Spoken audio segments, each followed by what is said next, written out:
Lagos, the nation's commercial capital. This is the News at 10. Live from Channels Television. Reporting tonight, Ayotunde Balogun.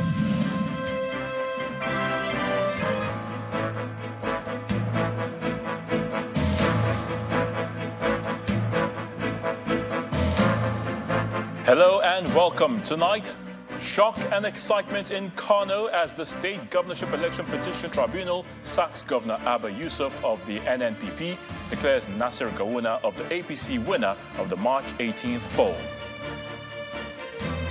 It's good fortune for Governor Bala Mohammed of Boji State as the Election Petition Tribunal affirms his victory, holds that there is no strong reason to nullify his election. And in his maiden address at the 78th UN General Assembly, the President calls attention of global leaders to the need to prioritize Africa's development for the benefit of the continent and indeed the world. On Business News tonight, more from the General Assembly as President Bola Tinubu rings the closing bell at the Nasdaq. On Sports News tonight, Oduayo Adekore has become the first Nigerian wrestler to qualify for the 2024 Olympic Games in Paris after claiming a bronze medal in the women's wrestling 54 kg category at the World Championships in Belgrade, Serbia. From Abuja, the nation's capital, protests and processions continue to trail the death of Afrobeat singer Ilerioluwa Oladimeji Aloba, popularly known as Mohbad, in various parts of the country as fans demand justice over his death. And in international news from London, 24 hours after Azerbaijan's army launched an offensive in Nagorno-Karabakh, ethnic Armenian forces have agreed Russian terms for a ceasefire.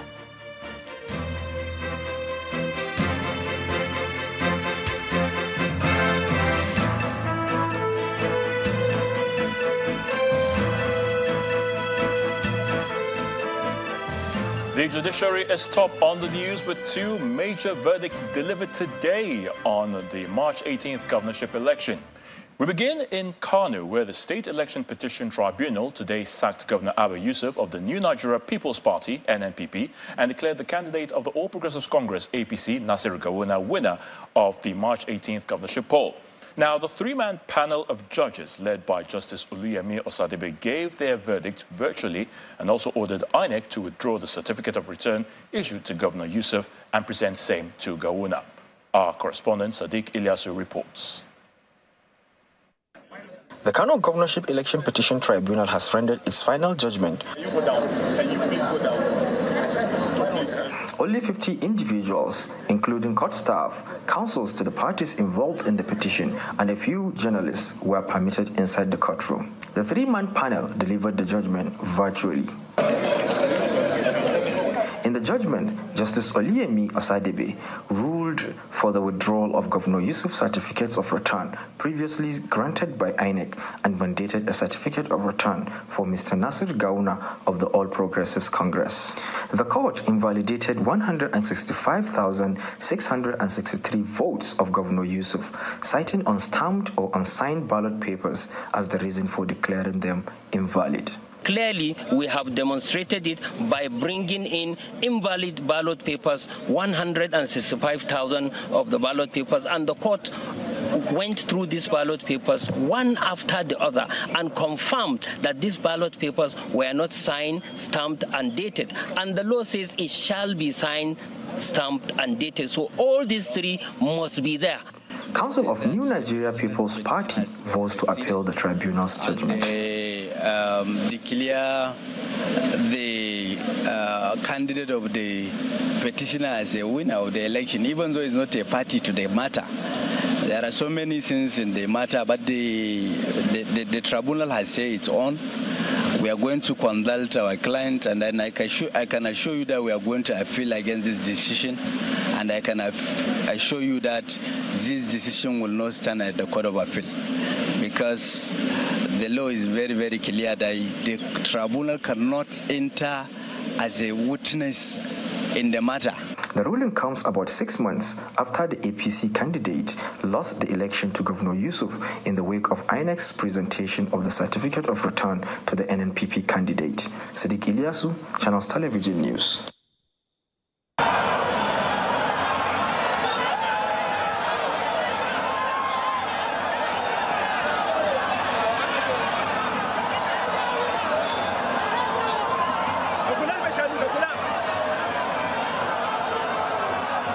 Members and supporters of the APC in Kano State who cannot hold back their excitement following the victory of their governorship candidate at the tribunal, which declared Nasir Gawuna as winner of the March 18th governorship election.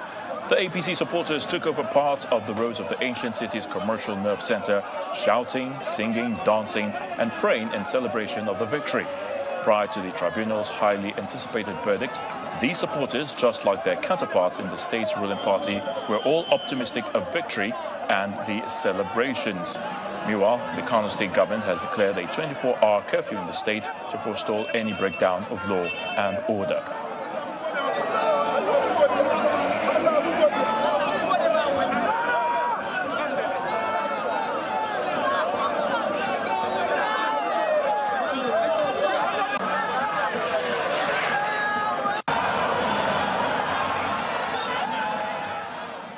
In the aftermath of today's tribunal judgment in Kano, Senior Advocate of Nigeria, Mr. Kayode Adilola, has been speaking on some of the factors that may have been considered by the panel of justices in delivering their verdict. He was a guest on our political program, Politics Today. The evidence before the courts must have necessitated their deduction of the votes. If the other party had convinced them also that some votes were ascribed to the APC candidate, they probably would have done so. You see, we should not assume that judges take decisions without considering what the evidence for them are. They look at the evidence and, of course, put them side by side the pleadings before them. Now, it's not a question of you deduct from so-and-so, you must deduct from me as well. The evidence must have shown that in certain polling booths or in certain polling units, the votes cast there were meant for the APC candidate and not the NNPP candidate. A judge would not sit at the bench and ask herself or himself, should I give judgment in this way or the other, or because of what the reaction of the people will be. The first thing the judge ought to do, or the tribunal, is to consider the facts and the evidence that have been placed before her. These are the primary considerations. Otherwise, that judge will be shirking her responsibility and her oath of office, where she has sworn to deliver judgment without fear or favor, ill will, or affection. If she considers the fact that some people are going to be unhappy with her judgment, and she determines the outcome based upon that, that cannot be justice. We must consider the fact that judges have a responsibility to God, to the judiciary they serve, but more importantly, to the law that they have been called upon to uphold. However, we have realized that the Supreme Court, for example, which ultimately will be the final arbiter, like we usually describe them, is not only a court of law, but also a policy court, because they have a responsibility to ensure that there's a balance, and they do that at that level. But with a tribunal must simply look at the pleadings, look at the evidence, and come to a conclusion. That's my position. Now, it's a different turn of events in Boji State, where the State Governorship Election Petition Tribunal has affirmed the victory of Governor Bala Mohammed in the March 18th governorship poll. The tribunal dismissed the petition filed by the governorship candidate of the All Progressives Congress, retired Air Marshal Sadiq Abubakar, for failure to prove the petition beyond reasonable doubt. Our correspondent, Hajara Aliu, reports. For 3.5 hours, the three-man panel of the Boji State Governorship Election Petition Tribunal read the judgment in the petition filed by the All Progressives Congress and its governorship candidate, retired Air Marshal Sadiq Abubakar, against the election of Governor Bala Mohammed of the People's Democratic Party. The chairman of the tribunal, Justice P.T. Kwaha, held that the petitioner failed to prove their allegations of non-compliance with the Electoral Act 2022, electoral irregularities, as well as the alleged bypass of the bimodal voter accreditation system BVAS machines in some polling units in 10 local government areas. Even during the trial, you saw they were not able to call witnesses. So all the allegations, there were no witnesses to back them up. The documents they brought, no witnesses to speak to them. The APC also argued that there were corrupt practices in the election and the governor was not duly elected by majority votes. I stood up and I thanked their lordships for their judgment. And I begged them, I appealed to them, give us a certified true copy of the judgment so that we can give our client who will give us the next instruction to do with the judgment. We are going to sit down with our councils and then decide on the next level of the struggle to follow. Certainly, we are not going to end up here. We are going to continue with the fight. Back at the Ramat House, Governor Mohammed is elated by the decision of the tribunal. I solemnly invite my worthy opponents, each of whom is an unqualified success in his own right, to shield their swords and to join me in the collective quest to harness the enormous resources of the state to create a modern economy that would benefit everyone. The petitioners have 14 days to file an appeal, which should be dispensed within the next 60 days. Hajara Aliyu, Channels Television News. Staying with legal matters, this time outside the shores of the country, where a U.S. district court in northern Illinois has ordered the Chicago State University to release all relevant records pertaining to President Bola Tinubu's admission and time at the university to former vice president and presidential candidate of the PDP, Mr. Atiku Abubakar, within 2 days. Ruling on the civil case filed by Mr. Abubakar on Tuesday, Judge Jeffrey Gilbert granted the applicant's request to the court, stating that Nigeria's former vice president had been able to sufficiently satisfy the purpose for seeking the records. The judge also ordered a deposition of designated CSU officials within 2 days after the records have been released, noting further that the process can be conducted during the weekend if necessary. The university had said in August that it would release the academic records of the president if a U.S. court granted the order. Meanwhile, the Chief Justice of Nigeria, Justice Olukayode Ariwoola, has expressed concern over the volume of cases, particularly those of a political nature, that judges are handling daily. He's calling for a reduction in litigation and a greater emphasis on alternative dispute resolution methods to reduce the workload placed on justices. The CJN made these remarks during the swearing-in of recently appointed justices of the Court of Appeal in Abuja. Our correspondent, Emanuela Ekele, reports. Families and friends of the 9 newly appointed justices of the Court of Appeal are here at the Supreme Court waiting for the commencement of the ceremony. In attendance are heads of courts, the president of the Court of Appeal, members of the outer and inner bar, and other top government officials. The justices arrive. One after the other, the new justices take the oath of office. Protect, defend the Constitution of the Federal Republic of Nigeria. So help me.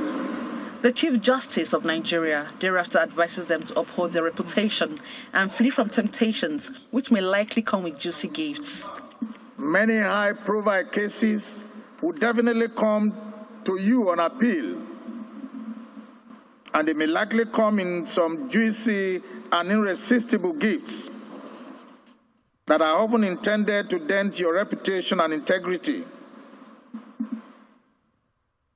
I admonish you so that your lordship should flee from such disguised temptations, because your reputation and integrity matter much and count enormously in your rise to honor and fame in life. The CJN also laments the steady rise of cases, especially political ones, in their dockets. He challenges them to get ready for the challenges ahead. Political cases, especially, are taking a monumental toll on our dockets. Indeed, the times we are in are not pleasant, to say the least. No court in the land is spared of this. We are constantly on our toes, and the dockets are ever rising in response to the challenges of the time. This, of course, underscores the undisputed fact that Nigeria continuously ranks among the most litigious countries in the world. Following the practice direction of the Court of Appeal, which allows the appellate court a number of 90 justices, the 9 newly sworn-in justices bring the number of judges from 71 to 80. Emanuela Ekele, Channels Television News.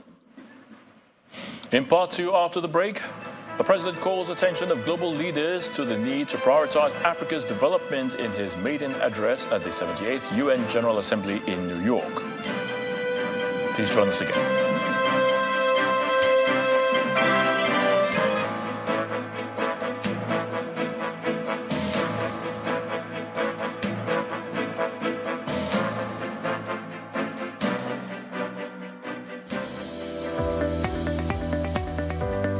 The Duchess International Hospital opened its doors in October 2021.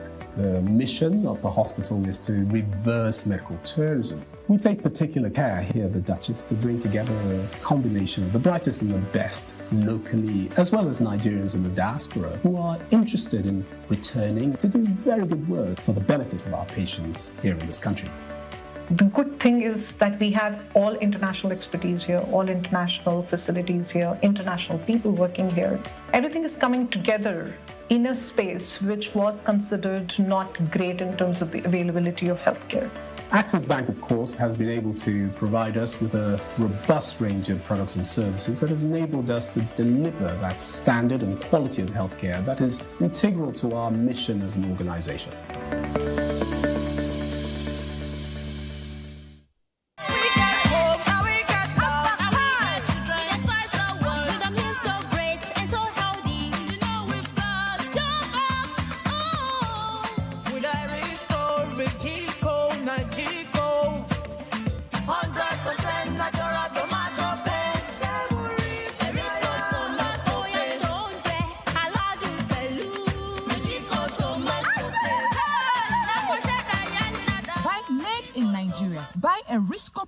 Looking fresh for your dates? Get even fresher with Close Up. New Close Up Triple Fresh formula. It cleans deeply, fights 99% of bacteria, and cools intensely, keeping you protected and fresh. Protected and fresh. Protected and fresh. Let's take a picture. Protected and fresh. Still fresh, still protected. Feeling cool and protected. All day confidence to get close. Oh, yeah, take me close. New Close Up Triple Fresh formula.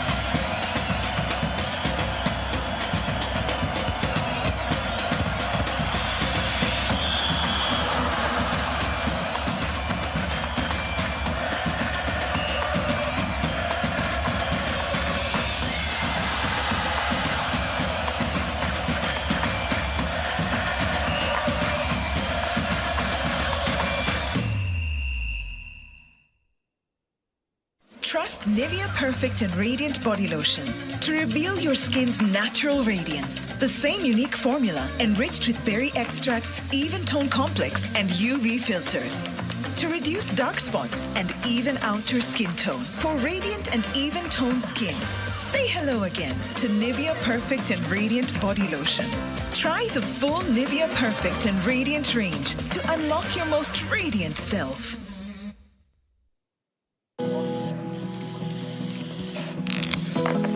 To give the confidence that only comes from knowing you are fully sorted. To show up for you just when you need a hand. And when retirement comes with all its worries and storms, to ensure we will stand by you and give you the coverage that you deserve. Make the perfect choice. Choose PAL Pensions today. PAL Pensions, your pal for life.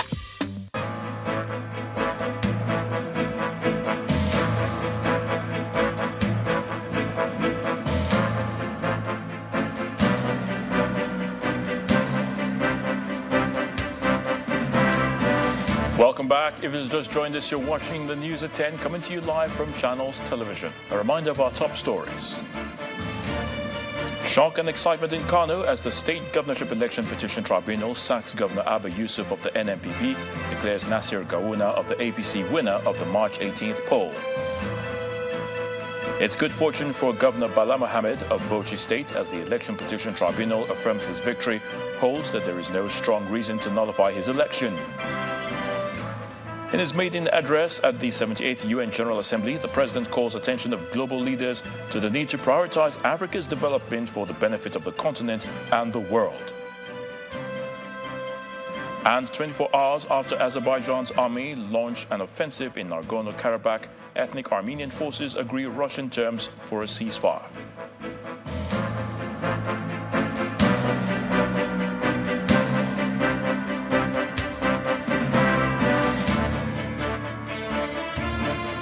Still in the United States, but over to the ongoing UN General Assembly in New York, where the president has declared that the development of Africa must be seen as a priority. According to President Bola Tinubu, this is not just to enable the various countries on the continent achieve the development goals, but also the world. He mentioned this while addressing world leaders during the general debate of the 78th UNGA. Our correspondent, Larry Lassisi, tells us more. World leaders arriving for the general debate of the 78th session of the United Nations General Assembly taking place in New York. The theme for this session is rebuilding trust and reigniting global solidarity, accelerating action on the 2030 agenda and its sustainable development goals towards peace, prosperity, progress, and sustainability for all. The UN Secretary-General warned that the world is becoming unhinged and called for clear and decisive reforms.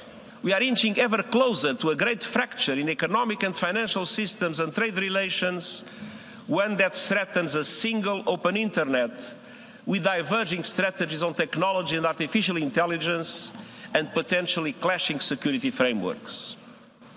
It is high time to renew multilateral institutions based on 21st century economic and political realities rooted in equity, solidarity, and universality, and anchored in the principles of the United Nations Charter and international law. Presidents scheduled to deliver addresses were called to the podium one after the other. Their presentations describe their individual perspectives on the world's problems and their solutions. We stand with the African Union and ECOWAS and other regional bodies to support constitutional rule. We will not retreat from the values that make us strong. We will defend democracy, our best tool to meet the challenges we face around the world. If we continue to prioritize national interests, private interests, or just some particularistic interests of individual actors and leave the resolution of global problems on the sidelines, we will extinguish ourselves as a civilization. In his inaugural appearance at the General Assembly, President Bola Tinubu took to the podium. His address made a determined push for enhanced international cooperation and partnership with African nations and other developing countries. To keep faith with the tenets of this world to this body and the theme of this year's assembly, the poverty of nations must end the pillage of one nation's resources by overreach of firms and people of stronger nations must end. The will of the people must be respected. This beautiful, generous, and forgiving planet must be protected. In a timely speech, the president emphasizes the need for a united front against the theft of Africa's mineral wealth, an affirmation of democratic governance, and ensuring that climate change is addressed with consideration for Africa's economic peculiarities. We desire a beautiful, prosperous, vibrant, democratic living space for our people. We will do it. To the rest of the world, I say, work with us as true friends and partners. Africa is not a problem to be avoided, nor is it to be pitied. Africa is nothing less than the key to the world's future. Now, speaking separately, there appears to be some agreement among these leaders that steps must be taken to address the evolving and unique challenges facing the world. But what many would like to see in the coming days is a commitment to concretize the words spoken here. From New York, Lanre Lasisi for Channels Television News. Commonwealth Secretary General Baroness Patricia Scotland has emphasized the need to tackle the challenges of climate change and promote financing in that regard. According to her, the outcome of climate crisis affects health, education, poverty, and much more, hindering the achievement of the Sustainable Development Goals. Our correspondent, Anne Wilder, who is in New York, spoke to Baroness Scotland in an exclusive interview on the sidelines of the United Nations General Assembly. I think they can never pay enough attention. And certainly in the Commonwealth, it's been right at the top of the agenda. You know that in the Commonwealth, we have 56 countries from 5 regions over 6 oceans. And climate change has been at the top of the Commonwealth agenda for many years. In fact, we in the Commonwealth were the first to identify climate as an existential threat back in Langkawi in 1989. I think there has never been a more important moment when we have to address the crisis that we're now facing as a result of climate. And we do have to be absolutely clear that the money that has been pledged as long ago as 2009, where the world decided that we needed $100 billion to address adaptation and mitigation, needs to be met, and that money still hasn't been found. So I think that the determination that we're now seeing from across our Commonwealth needs to be mirrored by the rest of the world if we are to save our planet. There are also issues of health, gender inequality, the issues of insecurity, rising cases of wars in Africa. We've seen many coups in different parts of Africa. How do leaders prevent these issues from overshadowing the global goal, which is tackling climate change? If our world has to be saved for humanity, then Africa is absolutely going to have to play its part. And of course, Africa has contributed so little to this crisis, but they are suffering so much. If you look at those of us in the global south, 99% of the deaths and the damage is happening, and yet probably 5% of the crisis has been contributed to by those countries. So people are looking for equity. Africa's raising her voice loudly and saying that we have to have change, but it has to be a win-win, and we have to have the money as well as the solutions. And that's the real challenge. And to do that, we are going to have to reform the international financial institutions. Meanwhile, Grammy Award singer and philanthropist Ciara believes everyone deserves a chance to live a better life. For many years, she has driven the Sustainable Development Goals on quality education, maternal health, and gender equality with the establishment of the Why Not You Academy. She also had a chat with our correspondent, Anne Waldo, at the SDG Media Zone event on the sidelines of the UNGA. Let's begin with your approach to education, which incorporates the why not you attitude, a mindset that has birthed a foundation which you and your husband have set up. I mean, why? What even inspired this in the first place? Yes, so Russell started the Why Not You Foundation back in 2014. And it was built on the idea that his father would always say, "Son, why not you?" And then obviously we met each other, and through our sweet love, I was excited to join him on his journey to continue on the mission of why not you and empowering the youth to lead with the why not you attitude, because we really believe that if you have that in you, the sky is the limit. And I always say, where you come from in life doesn't determine how far you'll go. That's within you. Your possibilities are within you. So the why not you attitude, you can do anything and be anything that you want to be. Equity is key. Equity and access is key, private or public.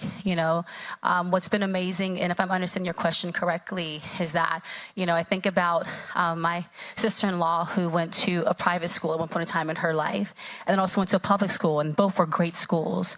And I think the access and equity that she was able to have was tremendous. She went to Stanford, and she rocked at Stanford. So you think about those types of opportunities and that balance system, like, it's really important, and I think it's important that we continue to elevate our educational practices and curriculums and continue to be connected to the changes that are happening in the world and adjusting with them. It's like, let's be out with the old philosophies, keep some of the old stuff that's good, but let's add some of the newness to how this generation and this world is changing, and let's implement these things to give kids all the opportunity that they deserve. Because as we've learned, and we talked about even in my first thing I talked about today with maternal health, access and equity are very important things. The combination of the two are very key. I believe that your gender should never limit your possibilities or capabilities of what you can achieve. Like, I honestly have walked into rooms, and I think I've been so unaware of what I was up against because I was so committed to my vision and what I wanted to do. And thankfully, I've made a lot of it happen. Sometimes I had to bark louder than I have in other places, but I'm not afraid to bark. Right? And I think that, being able to encourage other women like myself to really know that you can do what you put your mind to, and you may have to fight harder, but you can get there. But it'd be so great that if we could really start to come together. Togetherness is everything. Platforms like this is everything, because I think this is where we start. Still ahead on the news at 10, President Bola Tinubu rings closing bell at the NASDAQ in New York on the sidelines of the UN General Assembly. That's on Business News. You stay with us.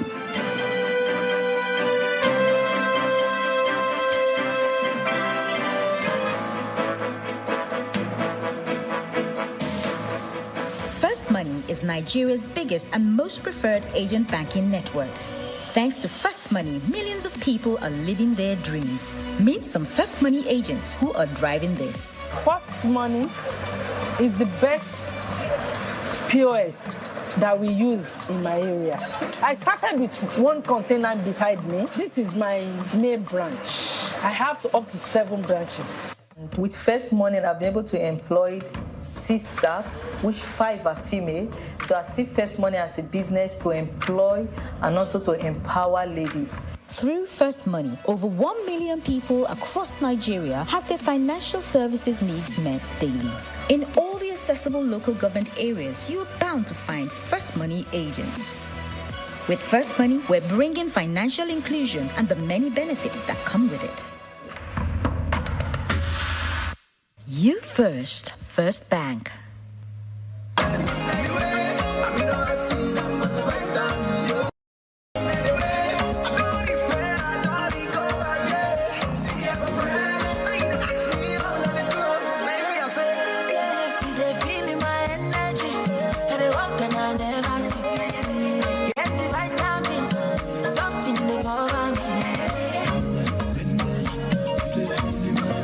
Recover with Astamin, a blend of amino acids and multivitamins. To make it here, you're going to need a different type of energy. That gang energy that starts from your chest. Why wait? Dominate. Go win bets. Even when the power's out, still knocking their lights out. Living with no how-tos, we got the make do's. We're gonna move. Live large energy. Zag Energy Plus Malt. That's our kind of energy. Oh no! I need a safe ride home. Binta loves to boogie all night long, but when the party is over, she needs a safe ride back home. Binta, here is a safe option. Get InDrive and choose rides by driver's rating, car, and time of arrival. InDrive, people driven. What the? I demand Medabo's ride price here. Chillabu, get InDrive and negotiate for a fixed fair price. InDrive, people driven.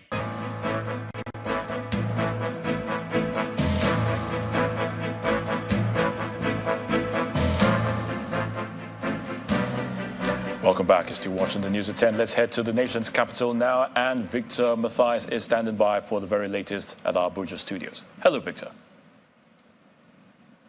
Hello, Ayo Tunde. Welcome to the nation's capital. Now, the shocking death of Afrobeat singer Ilario Lua Oladimeji Aloba, popularly known as Mo Bad, continues to attract processions across the country as fans continue to demand justice over his death. Celebrities and fans in Nigeria and in the diaspora have taken to the streets and their social media platforms with the hashtag Justice for Mo Bad. Hundreds of fans and mourners of the music artist marched in Abeokuta, the Ogun State capital, in solidarity. The protest, which started early on Tuesday morning, had mourners, mostly youths, wearing black and holding placards demanding justice for him.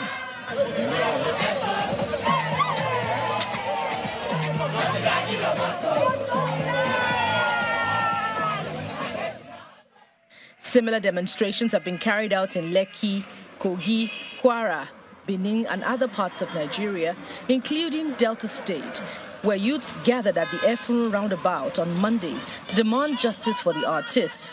Videos of the protests are already trending on the platform X, formerly called Twitter.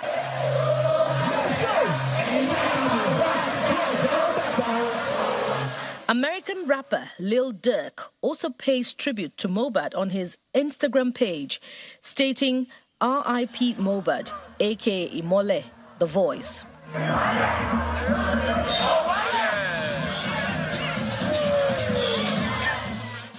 While demonstrations are ongoing in other parts of the country, the peaceful procession initially billed for Wednesday, the 20th of September in Ikeja by actress and social activist Boji is however postponed as she took to her Instagram page in a short video to state her reasons. While we were there, they called Toyin and Toyin passed the phone to me. Do you understand that? The CP wanted to speak to me. You're supposed to have a peaceful walk tomorrow for Mohbad, but so since they called us and they said we should look at what happened in Abeokuta, and they've been sending us a lot of stuff truly, and I think we should put it on hold for now. The Lagos State Police Command on Monday set up a special investigative team to probe the events surrounding the death of Mohbad and is expected to submit an interim report within 2 weeks. The team they've been charged to hit the ground running immediately. Fans of the artist and sympathizing Nigerians await the outcome of that investigation. Oh, they go for without God. Someone wrote to Lua, so even the Juju. And now the Austin Avuru Foundation and philanthropic arm of AA Holdings Limited has officially opened the Arub Jesuit College in Abi, Delta State. According to the benefactor, Mr. Austin Avuru, the launch of the college is a significant step towards achieving the foundation's vision of creating a world where every child has access to quality education.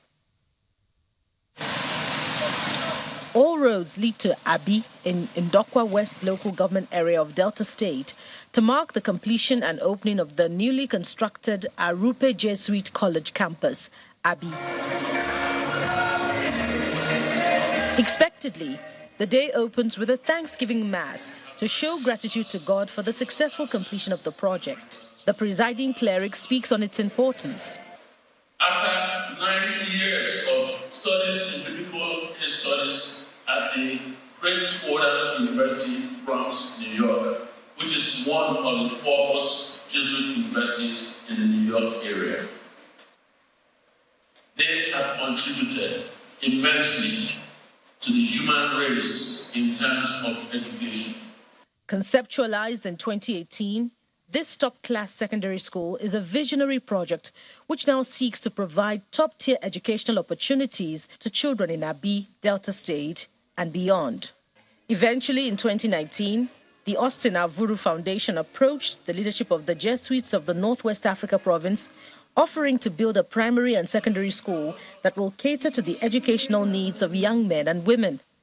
Now completed, it is being officially commissioned by the Archbishop, accompanied by the donor himself, Mr. Austin Avuru. We declare this college open in the name of the Father, and of the Son, and of the Holy Spirit. Amen. The Delta State Governor is represented by the Secretary to the State Government. The brain behind the project speaks on its significance to education and how it would unlock the potentialities of individuals. In the next 10 to 20 years, you will look back and see young men and women that would have gone through this school who will be doing very well in life. And as I said, this school provides the highest level of quality education you can find at foundation level. Austin Avuru Foundation himself, he knows the importance of education. And that is why he made it a point of duty that to bring this institution here in Abi. The state government is optimistic the project will complement its efforts in the area of human capital development. The Austin Avuru Foundation is a philanthropic vehicle of AA Holdings Limited, dedicated to making a meaningful impact in areas such as education, community development, and healthcare. Now to company news, Itel S23 Plus, the latest smartphone from Tribunal Holdings, a Chinese manufacturer of mobile phones, has been unveiled in Nigeria. Combining cutting-edge technology and innovative features, Itel S23 Plus is said to be the most affordable curved-edge AMOLED display phone. The launch of the new device in Lagos was witnessed by the company's trade partners and players in the industry. In a relaxed ambience mixed with an entertaining cultural performance, the management of Itel Mobile are joined by its dealers and other partners in a ceremony to celebrate the company's flagship mobile device. It's all about the Itel S23 Plus, a breakthrough in mobile device innovation. A 6.8-inch AMOLED curved display, the highest operating system, a 16GB RAM, an intelligent GTP AI assistant, as well as an atom storage technology are among other features Itel S23 Plus offers to its users. The exciting new products and service. Itel country manager describes the latest offering as a milestone achievement. The essence of our success, you, our customer, your loyalty has been the catalyst of our growth. It's your story, your experience, and your trust in our brand that inspire us every day to reach higher heights. Itel S23 Plus is sold at 148,000 naira, a price the company sees as affordable and competitive considering its features. The phone that other brands will sell for over 800 to 1 million, but we're offering it at 148,000. Is why we say it's a game changer. You don't have to tear your pocket to have an affordable, smart, stylish, sweet, amazing phone like the Itel S23. A brand influencer and a representative of Tribunal Holdings speaks glowingly about the product in relation to the company's mission. It's something phenomenal that Nigerian consumers will experience. We will continue to do our best to provide customers with the best technology, in terms of the smartphones that they will experience in the Nigerian market. According to the company, Itel S23 Plus has been made available in retail stores across the country. Comes with a 3-year warranty and a 6 months free screen replacement guarantee on purchase. And that's it from the nation's capital. Let's head over to Lagos, where Joke Rogers is standing by with the latest from the world of business. Banking so easy, so simple. Dial *894# now to experience it. You first, First Bank.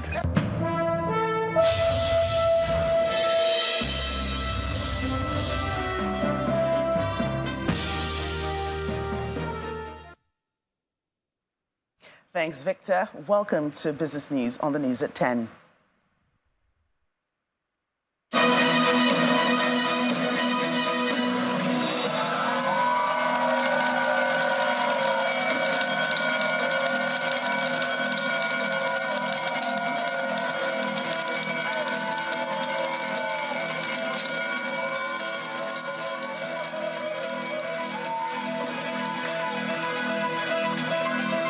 An exciting moment as President Bola Tinubu, in company of the president of the U.S. Africa Business Center, rang the NASDAQ closing bell in New York at the end of the day's trading session.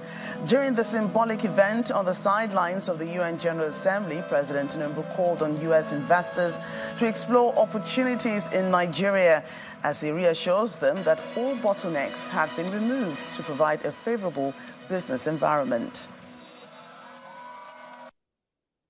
I am happy to bring Nigeria to your doorsteps and honored that we are here today with a bubbling market that will evolve West Africa's sub-region.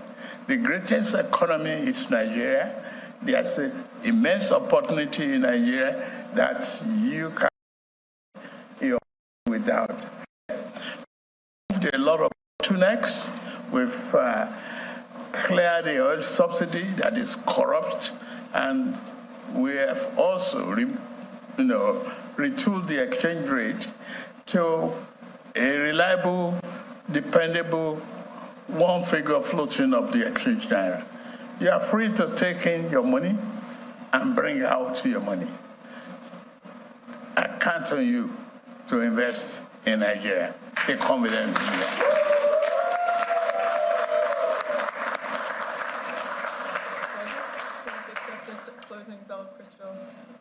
We're so honored to have you here with us today. Thank you so much. Thank you.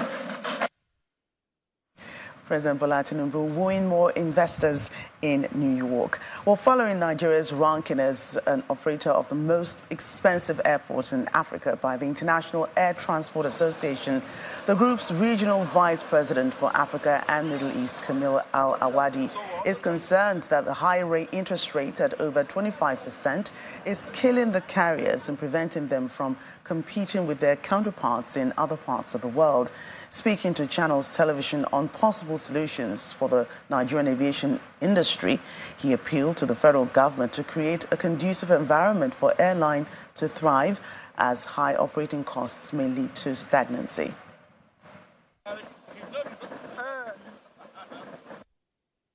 If you have the two most expensive airports in one country, right, and you have a population of over 200 million people, all right, so that cost of airport then automatically gets moved over to the passengers.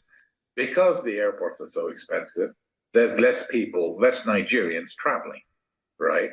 Yeah. And therefore, you get to a peak where it becomes too expensive to travel. And so your revenue from the airport start dropping below the revenue you would have got if the prices of the airports were reasonable. I think they should get a team of professional people, and IATA does this service where we can evaluate what the appropriate taxes and charges should be for the airport. We can advise them, on what is good. You have to also remember that there are local carriers that have to operate solely from these airports. Okay, so Nigerian carriers are paying for almost every other flight these high charges. The other airlines, the international airlines, the ones outside Nigeria, only play that charge for Nigeria, so they can recoup some of the losses on the price of tickets to other destinations. But for the Nigerian carriers, they have to pay these very high prices almost every landing and every takeoff from Nigeria. So it's wise to rethink the charges that are being applied in those two airports, which is Abuja and Lagos. Let's get in more market news. The equities market recorded first negative close for the week today. This comes as President Bola Tinubu rang Nasdaq's closing bell in New York. John Mekwa tells us more.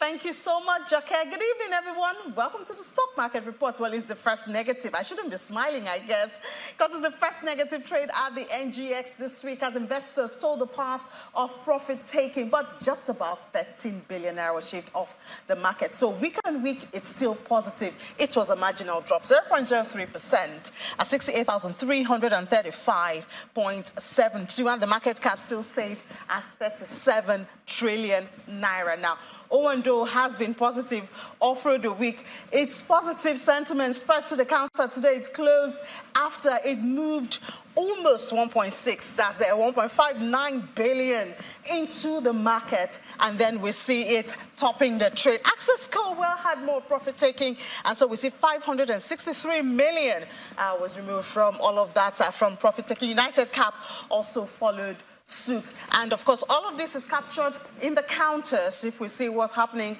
right there, oil and gas, remember O&O, that's what it did there, and then Access Co and some other giants had profit taking, so we have banking down almost 1%. But don't worry, they'll recover very soon. Consumer goods was also down right there. So it's the first negative. It's a marginal drop, but the bear is happy.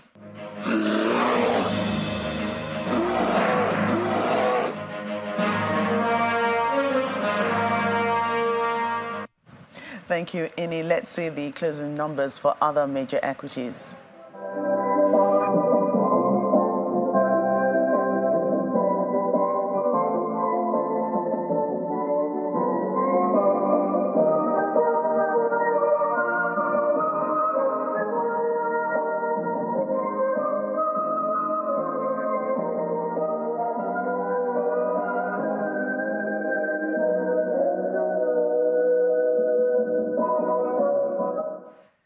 That's business news tonight. Aya today, back to you.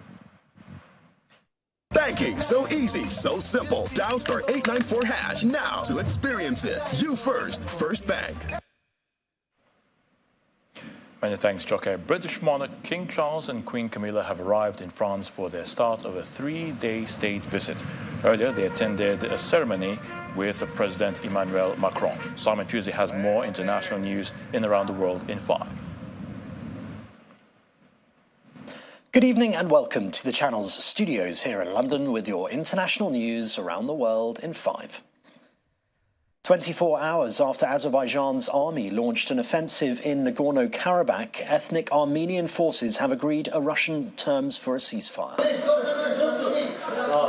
Karabakh officials say at least 32 people have been killed and another 200 wounded since the Azerbaijani military launched what it called anti-terror operations. Azerbaijan's presidency said officials would meet Karabak's Armenian representatives for talks on issues of reintegration in the Azerbaijani town of Yevlak tomorrow. One of the key demands that Karabakh forces have accepted is a proposal for complete disarmament. Evil cannot be trusted, that's according to the Ukraine President Volodymyr Zelensky, who was speaking at the UN General Assembly as he urged the world to unite to end Russian aggression against his country. Since the start of the full-scale war, the Ukrainian ports in the Black and Azov seas have been blocked by Russia. In a passionate speech in New York, Mr. Zelensky said a nuclear-armed Moscow must be stopped from pushing the world to the final war. He also accused Russia of weaponizing everything from food to energy. We know the names of tens of thousands of children and have evidence on hundreds of thousands of others kidnapped by Russia in the occupied territories of Ukraine and led deported. The International Criminal Court issued arrest warrant for Putin for this crime. And we are trying to get children back home. But time goes by. What will happen with them? What will happen to them? Those children in Russia are taught to hate Ukraine, and all ties with their families are broken. And this is clearly a genocide. Meanwhile, Russia's defense minister Sergei Shoigu has visited the Islamic Revolutionary Guard Corps' Aerospace Force exposition.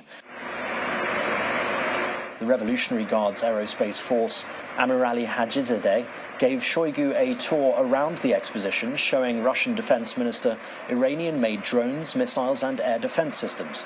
During his visit to Tehran, Shoigu said relations between Russia and Iran have reached a new level despite opposition from much of the Western world.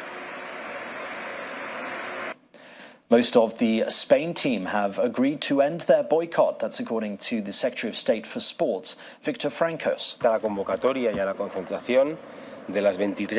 The agreement was reached after more than 7 hours of meetings.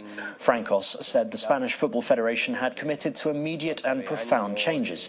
The players began the boycott after the then president, Luis Rubiales, kissed the forward Jenny Hermoso for his triumphant win over England in the Women's World Cup final on the 20th of August. Gabon has been partially suspended from the Commonwealth after military commanders carried out a coup ousting the president Ali Bongo. The decision was made by Commonwealth foreign ministers meeting on the margins of the United Nations General Assembly. Leaders called on Gabon to uphold the values and principles of the Commonwealth. They asked the country to hold credible elections as soon as possible. Rwanda's President Paul Kagame has confirmed that he will run for a fourth term next year, which could extend his presidency to nearly 3 decades. Here, seen arriving at the inaugural Africa Climate Summit, he said, "I am happy with the confidence that Rwandans have in me." He has faced criticism from rights groups, which have accused him of cracking down on opposition.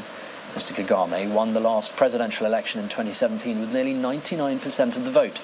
Freedom rights groups say the vote took place in a context where free speech was extremely limited. And Britain's King Charles and Queen Camilla have arrived in Paris for the start of a 3-day visit. The royal couple were welcomed by French Prime Minister Elisabeth Borne upon landing at Orly Airport near Paris.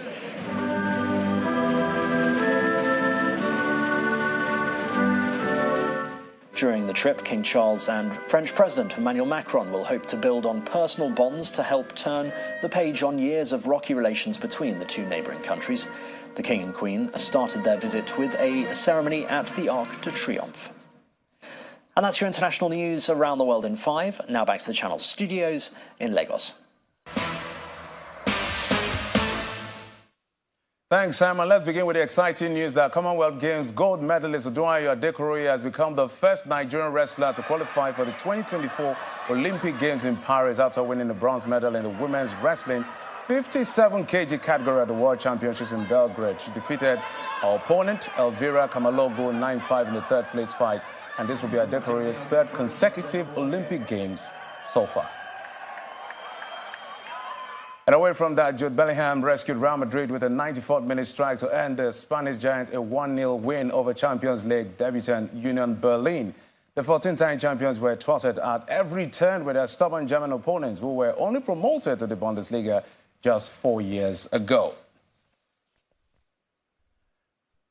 Let's take a look at other fixtures from the Champions League. From my screen right here, Arsenal, they didn't spare anything in their, of course, Arsenal, as they call it, against Eindhoven. 4-0, it ended on stoppage time. Bayern Munich were quite lucky. Of course, Man United lost at the end of that particular encounter. And Napoli were able to get an away win in Braga. And that's how it ended for the UEFA Champions League for today, as well as other fixtures. But let's move to other stories in the meantime. Spain's Women's World Cup winning squad trained for the first time this evening ahead of the Nations League match against Sweden on Friday, after the country's football federation said it will make immediate and profound changes to its fixtures. The players had said they will not represent Spain until there were further changes at the federation, and the breakthrough came after several hours of negotiation. And that's it on sports. Ayo is back to you.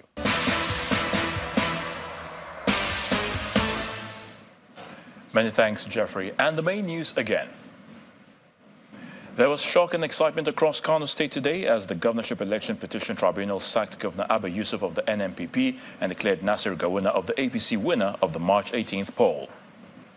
President Bola Tinubu today rang the closing bell at the Nasdaq in New York on the sidelines of the UN General Assembly. And fans of music artist Ileru Oladimeji Aloba, popularly known as Mohbad, have continued their processions across the country and demanded justice over his death. That's the news at 10 tonight. Thank you so much for watching. I'm Ayotunde Balogun. You have a good night.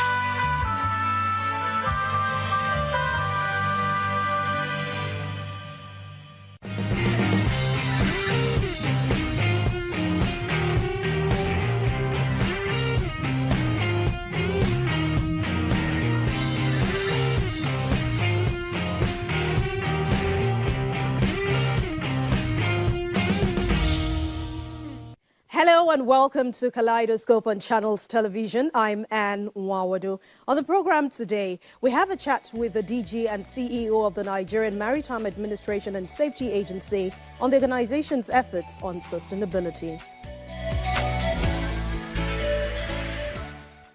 Once again, welcome. Let's tell you more about NIMASA. The Nigerian Maritime Administration and Safety Agency NIMASA is the apex regulatory and promotional maritime agency in Nigeria, created from the merger of National Maritime Authority and Joint Maritime Labour Industrial Council, which were former parastatals of the Federal Ministry of Transport on the 1st of August 2006. The agency was established primarily for the administration of maritime safety, seafarer standards and security, shipping regulation and much more. It is also committed to improving the lives of Nigerians with its corporate social responsibility projects across the country. Time now to hear from the DG and CEO of the Nigerian Maritime Administration and Safety Agency, Dr. Bashir Jamo. All right, let me begin by congratulating you on your recent honor and awards as OFR. I also recall in 2020 you got the Zik Prize in Public Policy, but I'd like to ask is this in any way connected to the good things or the reformations you've done in NIMASA so far since you stepped into this office?